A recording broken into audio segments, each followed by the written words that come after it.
things that actually make factories rock and roll and other things drive very nicely as a threat to health and human welfare, known as the endangerment finding. This determination had no basis, in fact, had none whatsoever, and it had no basis in law.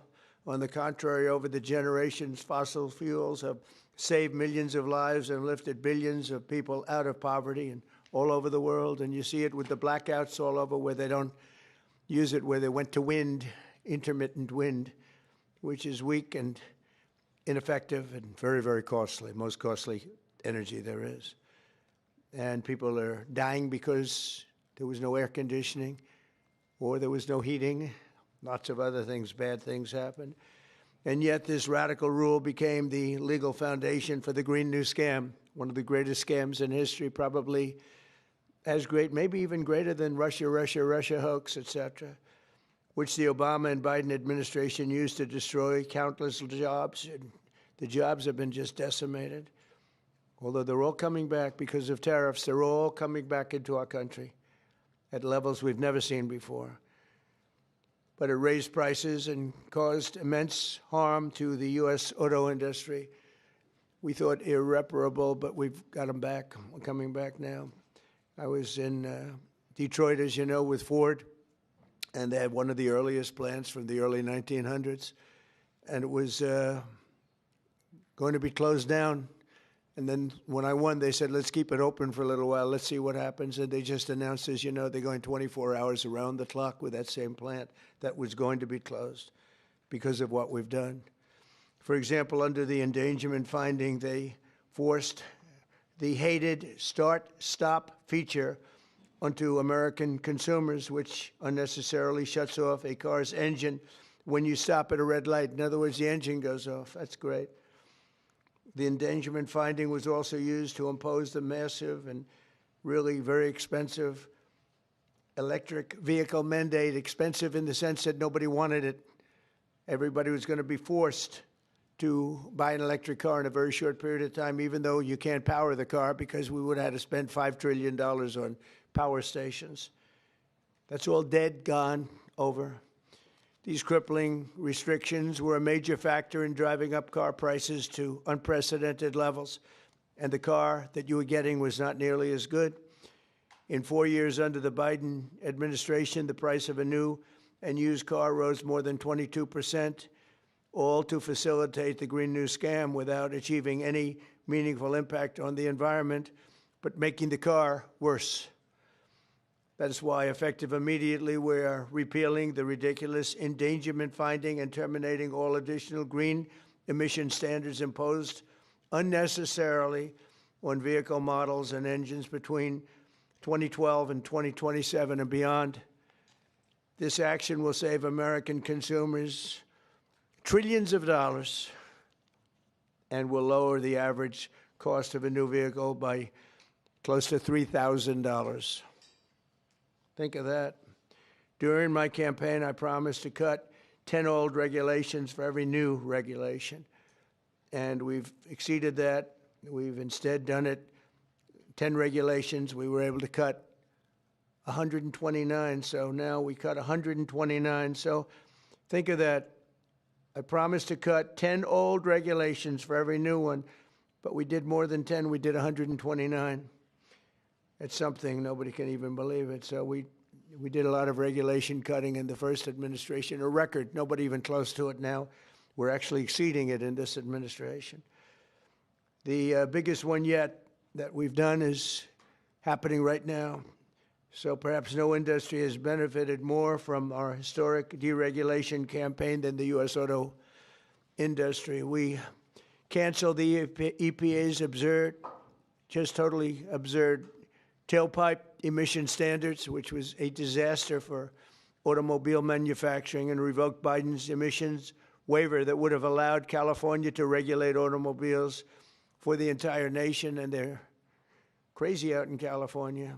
They have nothing but trouble out there, as you know. That's why people are leaving in record numbers. I also ended Joe Biden's extreme CAFE emission standards, saving the average American consumer much more than $1,000 when they buy a new car, but now we're talking about close to $3,000. These regulation cuts, combined with our tax cuts and tariffs, are the reason why the world's largest automakers have announced that they're going to be spending in excess of $100 billion in the United States in the next very short period of time, building new auto plants. We're bringing our auto plants, assembly plants, and factories roaring back to life, not even mentioning AI and all of the other things. We're building thousands of businesses in the United States. And if you remember, on my first day, they said if I could ever get the Dow up to 50,000 in my last year, in other words, in the fourth year, that it would be an unbelievable miracle. But don't worry about it, because it'll never happen, they said. And if I could get the S&P up to 7,000, they said in the fourth year, they said it will never happen. Let's not even talk about it. I have things. Let's not even waste our time talking about it. Well, at the very end of my first year, the Dow hit 50,000. Now it's over 50,000. And 3 days before that, the S&P hit 7,000. So we didn't have to wait till the end of the fourth year. We just waited till the end of the first year. We've never had a country in a position like this, and a lot of it's due to tariffs, and a lot of it's due to the fact that we had a great election, and a lot of good things have been done. One of the good things I did was put Lee Zeldin in charge of our environment. So I'm going to ask Lee to say a few words. Thank you very much. Thanks, Lee. Thank you, Mr. President. This is a big deal. Under President Trump's leadership today, the Trump EPA has finalized the single largest act of deregulation in the history of the United States of America. Referred to by some as the holy grail of federal regulatory overreach, the 2009 Obama EPA endangerment finding is now eliminated. This action will save American taxpayers over $1.3 trillion.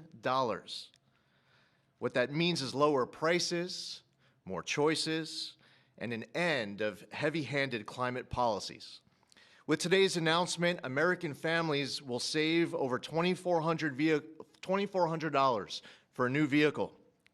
16 years ago, an ideological crusade within the Obama administration set off the most costly regulatory power grab our country has ever experienced. The 2009 Obama EPA endangerment finding led to trillions of dollars in regulations that strangled entire sectors of the United States economy, including the American auto industry. It claimed new powers over the vehicles we drive, even though the best reading of the Clean Air Act clearly states otherwise. The Obama and Biden administrations used it to steamroll into existence a left-wing wish list of costly climate policies, electric vehicle mandates, and other requirements that assaulted consumer choice and affordability. And who paid the biggest price? Hardworking families, small businesses, millions of Americans who just want a reliable, affordable car to get to work, take their kids to school, or go to church on Sunday. The endangerment finding and the regulations that were based on it didn't just regulate emissions. It regulated and targeted the American dream. And now the endangerment finding is hereby eliminated, as well as all greenhouse gas emission standards that followed. The red tape has been cut. Manufacturers will no longer be burdened by measuring, compiling, or reporting greenhouse gas emissions for vehicles and engines. And the forced transition to electric vehicles is eliminated. No longer will automakers be pressured to shift their fleets towards electric vehicles, vehicles that are still sitting unsold on dealer lots all across America. And as a cherry on top, we are ending the federal government's push to get manufacturers to install that Obama switch, the almost universally despised start-stop feature. There will be no more climate participation trophies awarded to manufacturers for making Americans' cars die at every red light and stop sign. It's over, done, finished. Under President Trump's leadership, vehicle manufacturers can once again build what Americans want, not what politicians and bureaucrats in Washington demand. President Trump campaigned on reviving the auto industry, and he continues to deliver win after win after win, ending electric vehicle mandates, getting rid of the Biden CAFE standards with Secretary of Transportation Sean Duffy, and securing massive new U.S. manufacturing investments and all of the jobs that come with it. Affordable cars mean opportunity. That means jobs, healthcare, education, and mobility, especially for working families and rural Americans who rely on their vehicles every single day. And this isn't just about making the American economy boom. It's also about restoring the rule of law, a fundamental principle of our great republic. For years, unelected bureaucrats twisted the Clean Air Act into something it was never meant to be. The Obama administration twisted itself into some kind of mental pretzel to invoke authority it didn't have and to sidestep Congress. They claimed that 6 greenhouse gas emissions from vehicles, some of which aren't even emitted from vehicles and trucks, contribute some amount above zero to global climate change, what they said endangered public health. But their wild web of mental leaps isn't prescribed in federal statute. The Obama EPA's house of cards upended the best reading of the Clean Air Act, as well as 50 years of EPA precedent on what constitutes regulable air pollution. In the 16 years that intervened, the Supreme Court has established clear precedent in Loper Bright Enterprises and West Virginia versus EPA. And in light of these Supreme Court decisions and other developments, upon his swearing in last year, President Trump immediately tasked on day one submitting requirements, recommendations, research on the legality and continued applicability of the 2009 endangerment finding. And at Trump's speed, he wanted that research and recommendation turned around instantly.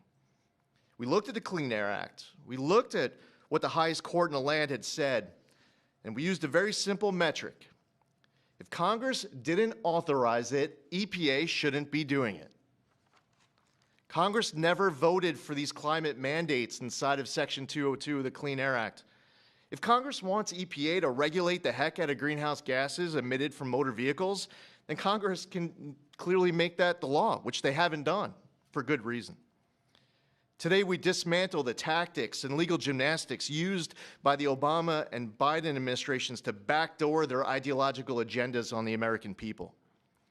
Following the plain language of the law, we have now realigned EPA's rulemaking to reflect the Clean Air Act exactly as it is written and as Congress intended, not as others might wish it to be. Where our predecessors focused on trying to make and please a few fear-mongering climate alarmists, the Trump EPA is making decisions to benefit all Americans based on common sense and reality. And the American people are tired of paying the price of political games. Last November, they voted for an administration that would listen to them. They told us that the price of a newer, safer vehicle was too high. They told us they didn't want cars that shut off at every red light. They told us dealers were sitting on lots filled with electric vehicles that nobody wanted or were buying. The Trump EPA listened. We heard you, and we acted. And today's action does not change regulations on traditional air pollutants and air toxics. This EPA is committed to providing clean air for all Americans. Powering the great American comeback is based on the singular focus of providing clean air, land, and water for all Americans while harnessing the greatness of the American economy. That's a big difference from our predecessor. We believe that we can and must choose both. If you want an electric vehicle, buy one. If you want a diesel truck, then buy that. If you want a gas-powered vehicle or a hybrid, well, more power to you. That's what freedom and choice look like. We're restoring the rule of law, we're grounding policy in reality, we're giving power back to the American people. And we're bringing back the American dream stronger than ever before. EPA will never waver on its core mission of protecting human health and the environment, and this administration knows we can do that while ushering in the golden age of America. To recap, the 2009 Obama EPA endangerment finding and all greenhouse gas emission standards on light, medium, and heavy-duty vehicles that followed is eliminated. American families now will save over $2,400 for a new vehicle. Today, the single largest act of deregulation in the history of the United States, over $1.3 trillion, the elimination of the endangerment finding is signed, sealed, and delivered. Thank you, Lee. That was long, but good. It was good. Maybe I should say great. It was great, and we appreciate it. Would you have anything to say, Russ? Please. Thank you, Mr. President. Literally no other president would have done this to get at the foundations of the Green New Deal, so tremendously excited that we are where we are today. Great work by Lee. I'm a little worried that this next year will be, EPA alone will be dereg east by the number of things that are going to come out of EPA. So great work to the team. $1.3 trillion in savings, massive historical opportunity. Thank you. Thank you, Russ. Please. Would you like to speak? You're worthy of it. Good man. Thank you, Mr. President. Today is a historic day led by President Trump's leadership. No other president, as Russ said, would have undertaken this and at the speed we did. It was a great team effort. This is the model of the Trump administration, everyone working together, mission aligned. And Lee is also working on cleaning up the horrible situation with regard to farm equipment. You could use John Deere as an example, and other companies where tractors are unbelievably expensive and don't work as well because of all of the environmental nonsense that was put on them. Also excavators, any equipment like that, bulldozers, Caterpillar tractor would be a beneficiary, I guess, but the people are going to be a beneficiary because the equipment's going to be a lot less expensive, and it's going to also, most importantly, it's going to work much better. Much better. So we're working on that immediately as we speak. And we'll probably make it so that any of that equipment built in the United States will not have to go through this. If it's built outside, I think we'll probably leave the standard the same. If people are going to send us equipment, let them have that standard for whatever it's worth, which is not much. And I think that's a very big announcement, too, and we're going to see if we can get that done very quickly so that all of that equipment that we have made, including lawnmowers, et cetera, you won't have to go to the finest schools in the world in order to figure out how to operate it. Okay? So any questions, please? President Trump, thank you for this. And after this much supported move to roll back the former EPA's endangerment finding, what additional steps do you plan on taking to scale back what many are calling climate industry scams? Specifically, and Secretary Zeldin knows about these wind turbines they're trying to bring to New York. Judge is allowing them to be rebuilt right near your hometown in Jamaica, Queens. They're being called a national security threat for air traffic coming into the airport. What could you do to make sure these things don't destroy the environment? Well, we're trying to make sure it doesn't happen, and we've basically stopped all windmills in this country. It's the most expensive energy you can get. They're all made in China, a little bit in Germany, but mostly in China. And we're putting them all over our fields and ruining the fields and killing the birds and all of this. And the environmentalists say they like them, but they really are a tremendous eyesore. They've ruined. Europe has gone, as you know, it's gone to it. Europe isn't even recognizable anymore between immigration and because of, you know, environmental things like the windmills, which are taking over. The people hate them. The energy is by far the most expensive. And we're fighting very hard to make sure that they don't get built.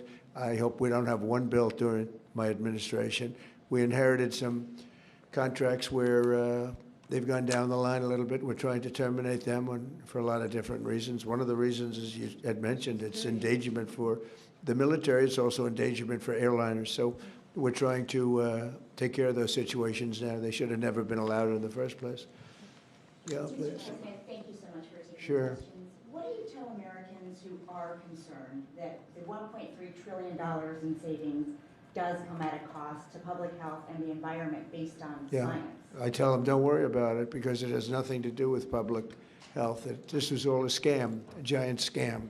This was a ripoff of the country by Obama and Biden. And let's say Obama started it and got it rolling.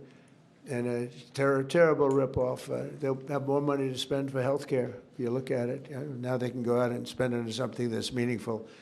And nobody's doing more for health care than the Republican Party. And that starts with the fact that prescription drugs are going to be coming down at numbers that nobody's ever seen before. They're falling. You know, we were paying the highest prices in the world by far, sometimes by 10 times more than other countries. Now we're going to be paying whatever the lowest price is anywhere in the world. We're going to be paying that.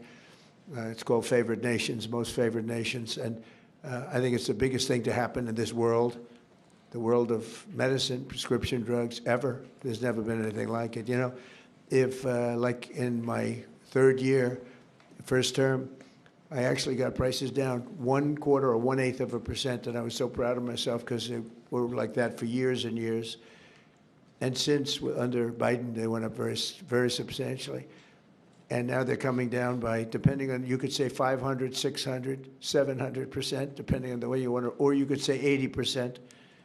It doesn't matter. They're coming down by numbers that nobody ever thought possible. I got it all done, and I got it all approved, and all of the countries all over the world are going to pay more. They've agreed to pay more because of tariffs. I said, if you don't do it, we're going to have to tariff you, and they've all agreed to do it. Otherwise, they would have never done it. That was why no president has ever been able to get it done. Please. Yeah, Mr. President, you took more than 600 deregulatory actions in your first year here.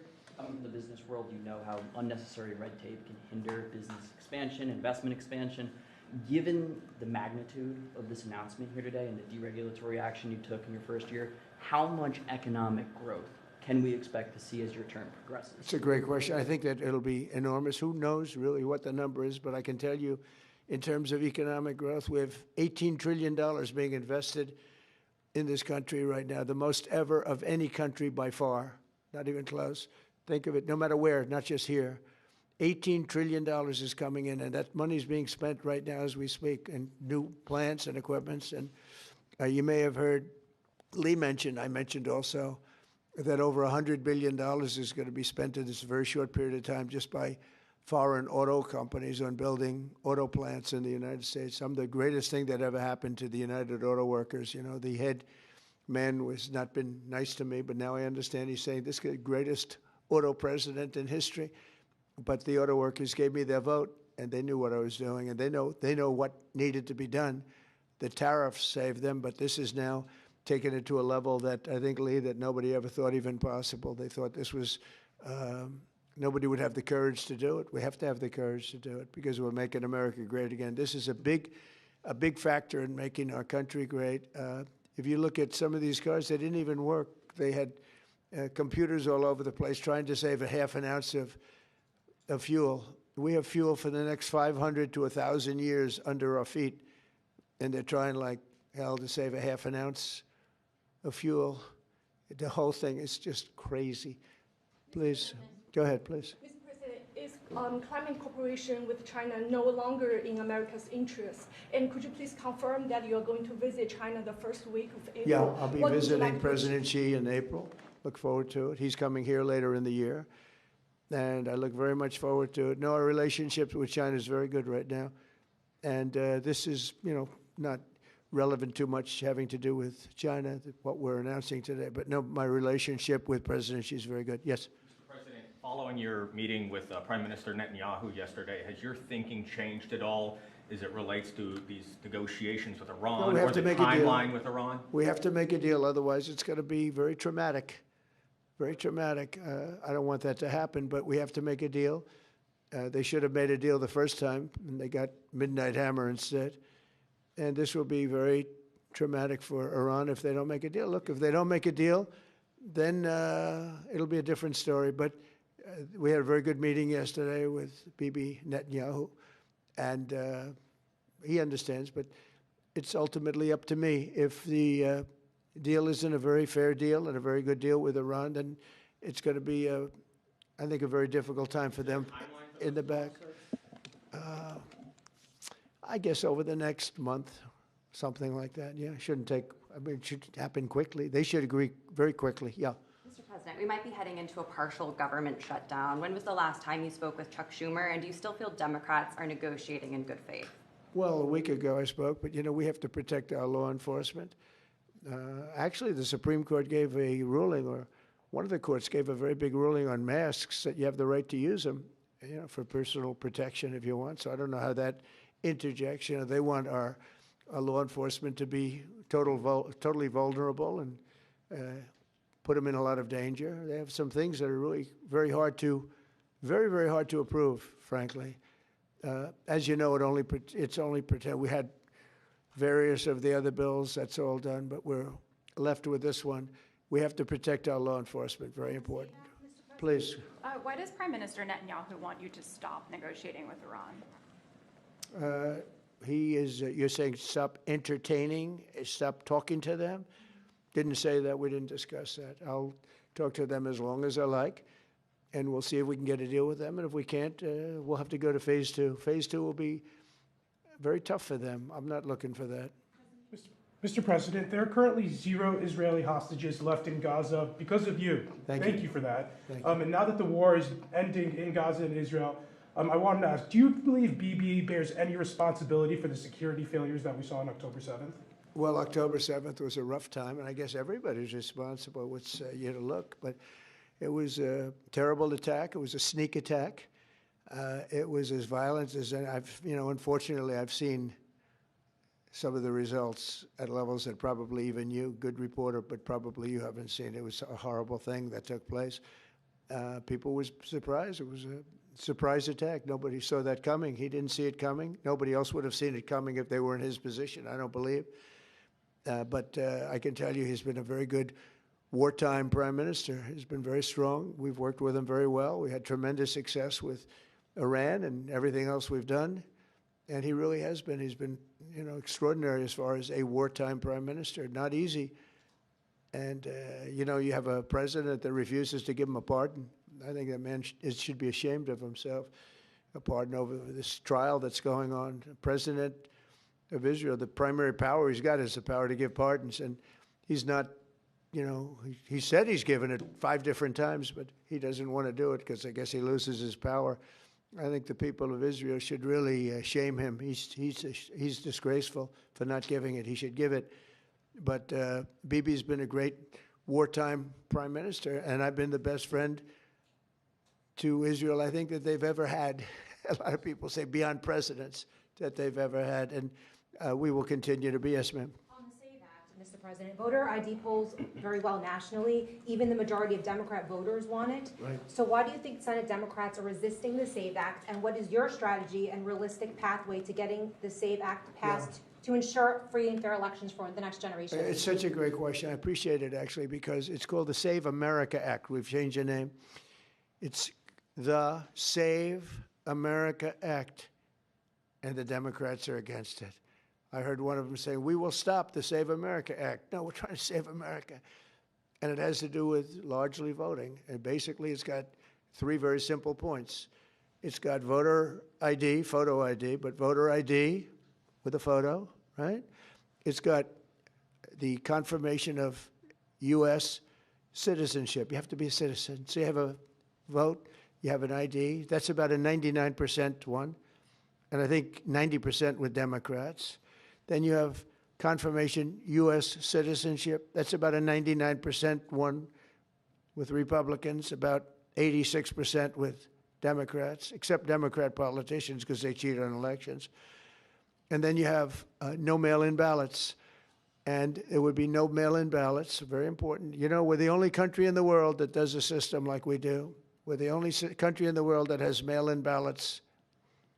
The way we do this is unbelievable. It guarantees cheating. So it's no mail-in ballots with the exception of disability, illness, military, or if you're traveling, you can get an exemption. If you happen to be out of the country for a good reason, you can have an exemption. So with exceptions, it's no mail-in ballots.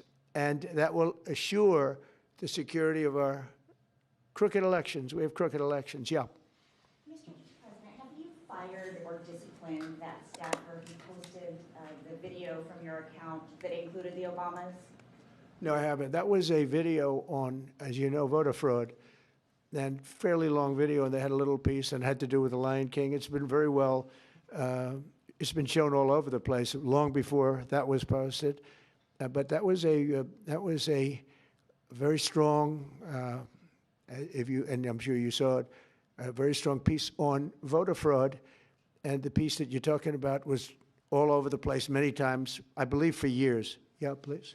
Mr. President, were you aware that Secretary of Commerce visited Epstein's Island, and do you continue to have? No, I wasn't aware of it. No, I didn't. I actually haven't spoken to him about it. I wasn't. But from what I hear, he was there with his wife and children. And I guess in some cases, some people were. I wasn't. I was never there. Somebody will someday say that. I was never there. Yeah, please. This announcement that you made today, Mr. President, comes on the heels of a January jobs report that smashed industry expectations. Smashed all records.